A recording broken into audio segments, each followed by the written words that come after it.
Hi everyone, my name is Mary Kate Michelle and I'm here to present to you about the Whistling Vivaldi chapters 4 through 5. Chapter 4 is entitled A Broader View of Identity in the Lives of Anatole Broyard, Amin Maalouf, and the Rest of Us. For the most part, then, it is threat that allows a given identity to invade our whole identity, and that, quote, embodies this entire chapter. The chapter starts with a story about Anatole Broyard, who is an African-American book reviewer for the New York Times. He, although was African-American, never actually revealed his black identity, and he passed as white, according to his black relatives and black community. Though black in every conventional meaning of the term, he had lived his adult life as white. He had married an African-American woman and had a child. He joined the Army towards the end of World War II. However, after exiting the Army, he left his wife and child and moved to Greenwich Village in New York City. He changed his racial identity and became white. So Broyard could have struggled against the limiting conditions of his life as a black man, but because he had the opportunity, and I am sure for a mix of other reasons, he decided not to. So being an author at this time, and particularly an African-American author, would have been frowned upon. He would not have been as well renowned, so he decided to take matters into his own hands and to classify himself as white. In our terms, he had exchanged one set of identity contingencies for another, those that went with being black in that place and time for those that went with being white in that place and time. And with this exchange, his life changed. Another story spoken about was about an anonymous Stanford graduate. So Steele had presented a lecture at the Radcliffe Institute in Cambridge, Massachusetts about social identities and contingencies. He presented this lecture to very intellectual students from Harvard, Yale, Stanford, many Ivy League schools. He spoke about 9 social identities, and some of them were age, sex, sexual orientation, race, profession, nationality, and political affiliation. After presenting, he received an email from the lecture from a Stanford graduate who attended the lecture and suffers from bipolar disorder. Within this letter or email, the particular student said, "Mental health status was not mentioned in your list of race, religion, etc. It is often left out. However, I took that as a cue, as you called them, that I was not included, that my disorder was more than could even make the list." So this particular student feels that their bipolar disorder is a huge part of them, but one that cannot often be shared. The student was afraid to even mention during the lecture that she was diagnosed with bipolar disorder for fear of what others may think. Our bipolar student had to remain vigilant to her social world, combing over it for evidence of how people feel about people who are bipolar. So her identity contingency is the fact that she has a mental health disorder, and that could be negatively looked at upon by prospective employers or even just individuals in general. This leads to discussion question 1. A diffuse threat is preoccupying, and it preoccupies one with the identity it threatens. So from reading Steele's explanation of identity contingencies in this chapter, how might you now respond to arguments that sexism, racism, classism, or others is more important than other identity threats, to arguments that certain groups complain too much? So the various stories that were presented in this chapter were interesting additions to development of the definition of identity contingencies by Steele. Based on the explanations given in this chapter, it seems that sexism, racism, classism, etc. are not the biggest attributes of identity threat. Rather, it falls to an individual's self-esteem. Self-esteem is described as the reason that people can discriminate so easily. Steele states the following: "We think well of our group in order to think well of ourselves, even when the group is minimal, a passing group." In a way, sexism, racism, classism, and other forms of prejudices are still the major problem, but that's because they stem from self-esteem. People feel that whichever group they identify with is the superior group in order to maintain their positive self-esteem. Tying into the idea of self-esteem is the idea that identity threat is a subset of identity contingencies that is internally developed. Steele states that identity threat is a primary way by which an identity takes hold of us in the sense of shaping how we function and even in telling us that we have a particular identity. Based on this definition, it seems that the ideas of prejudices can stem from personal feelings about oneself. For those groups that may complain too much, it can be argued that they need to look inward and evaluate their own feelings of self. This is not to say that individuals do not have a right to feel the way that they feel in certain situations, but it is valid to argue that those individuals can make a difference in the outcome just based on their own outlooks. The next section of this chapter focuses on a French essayist and novelist named Amin Maalouf. This individual would identify as being Lebanese, French, Arab, Catholic, a writer, a male, and an immigrant. He is the author of the book In the Name of Identity, Violence and the Need to Belong, which seeks to answer the question, why do so many people commit crimes and violence in the name of identity? It asserts that people view themselves in terms of whichever group they identify with is under attack. What raises a characteristic we have to a social identity we have are the contingencies that go with the characteristics, more often threatening contingencies. So this assertion is that people tend to identify with whatever group they feel is under attack or is being negatively looked at. The next part of this chapter focuses on telling about an experiment done by Tajfel, Belig, Bundy, and Flement. It took place in England with a group of 64 boys. They were 14 to 15 years of age.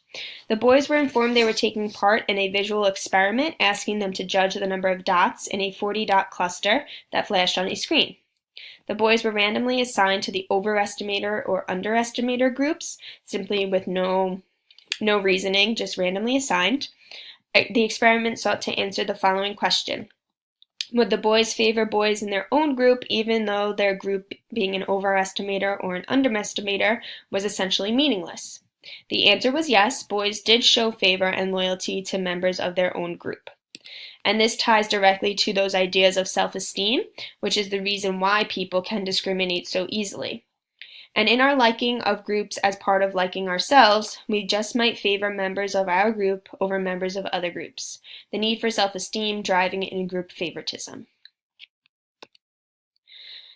The next section discusses an interview with Ira Glass. So Ira Glass was a radio talk show host who ran a radio program that focused on the question, why do so many Americans love Paris?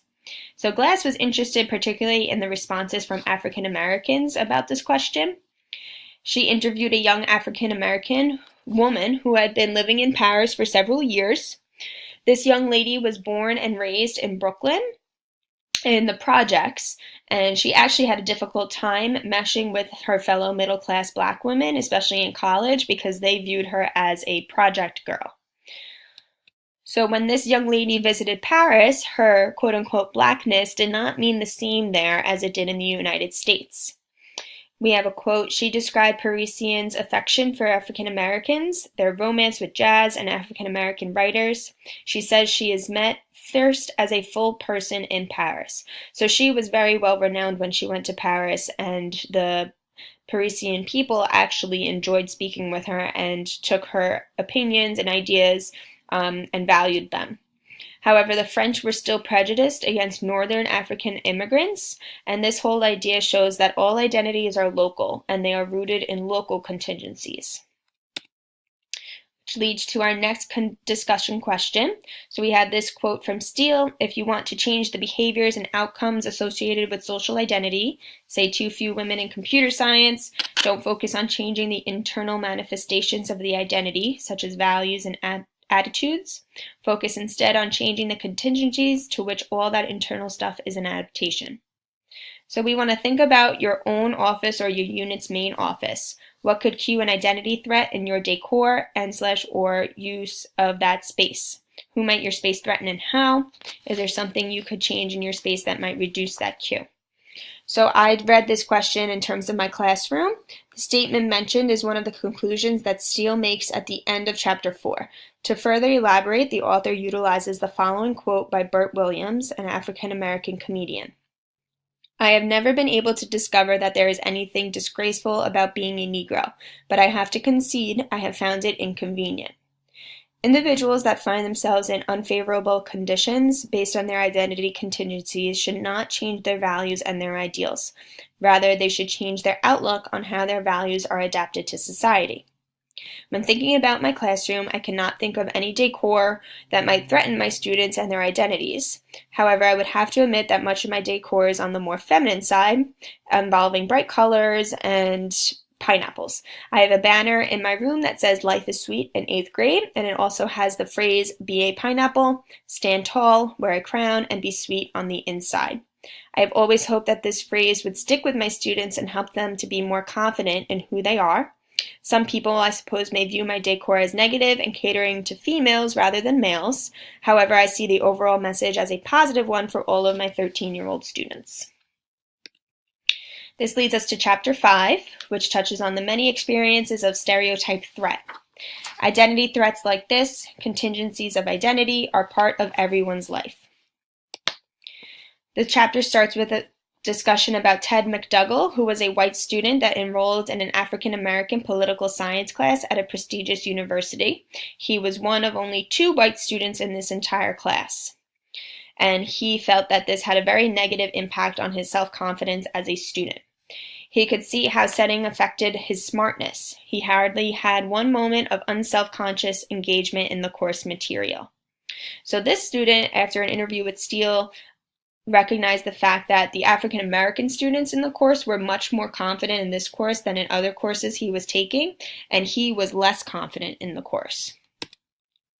Identity threat of the sort has been shown to affect the intellectual performance of women and blacks, is likely a general phenomenon that in some form or another, in some situation or another, can affect anyone. So people can feel stereotype threat when they are in a situation where their group is not relevant. Pressure is felt to not confirm the stereotype for fear of judgment. And this is further talked about in some experiments. So there was an experiment done with high-performing, highly confident white male math students under the stereotype threat of another group's positive stereotype in math, which was Asian Americans.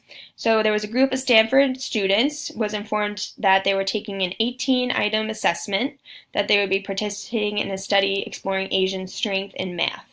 So it was under the assertion that Asians typically do better on this test than whites. So a quote stated they would be at risk of confirming their own group's math inferiority, this time not directly, but in relation to another group's stereotyped superiority. So the results of this experiment were that white males who were informed of the manipulated variable, that they were taking a test that Asians typically do better on, performed 3 items worse than those who were told nothing about the test at all. And then in another experiment about the relationship between 2 different social identities relative to a given performance domain, there was a group of Asian American women who were given a pre-test questionnaire. One group had questions relative to gender, one group had questions relative to family background. The results of this test were that women who were reminded of their Asian background scored higher on their math assessment than women who were reminded of the fact that they were female prior to taking the math assessment. So by simply varying which of their identities they were reminded of before taking the 12-item math test, produced an average difference of 2 points in their scores. So what kinds of social identities are positively associated with your field? So in some areas such as math, being a male or being Asian is more positively associated, whereas being a woman or being white may be more negatively associated. And how did that positive association come out? Who was left out? So the field of education is filled with many different identity contingencies that I believe are all situational. So for example, in the field of elementary education, gender stereotypes may exist about female teachers versus male teachers. Some school buildings value female elementary teachers as they have motherly instincts when working with children, and some may see male elementary teachers as odd or unusual. Other buildings may see a male elementary teacher as an asset and someone that is different. If you think back to your own elementary school days, how many male elementary school teachers did you have? Personally, I can only think of maybe 3 that were in the entire building alone. Age is another identity that has different associations in the field of education. Many schools have positive views on younger teachers in the building because of new ideas that they can bring to the table. However, it is evident from recent discussions that young age is not always a positive asset in the field of education. Some people view younger teachers as being inexperienced, others view older teachers as being more experienced, but have somewhat outdated practices and philosophies. So I feel there isn't really a strong answer to this question. Thank you for watching. Hope you learned a lot.